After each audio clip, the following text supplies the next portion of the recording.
అది just reverse అయిపోయింది. అయితే ఒక మాట మనకు గుర్తొస్తుంది. పవన్ కళ్యాణ్ గారు ఒక మంచి స్ట్రాంగ్ స్టేట్మెంట్ ఇచ్చారు. ఆల్మోస్ట్ సినిమా డైలాగ్ లాగే. జగను నీకు పాతాళము తొక్కేపోతే జనసేన అధ్యక్షుడినే కాదు అన్నాడు. జగన్ గుర్తు పెట్టుకో, అర్ధపాతాళానికి తొక్కకపోతే నా పేరు పవన్ కళ్యాణే కాదు, మా పార్టీ.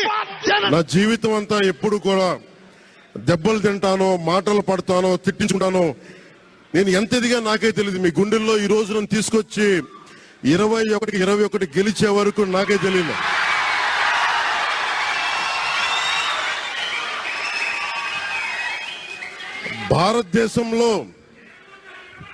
భారతదేశంలో 100కి 100% కొట్టామంటే జనసేన.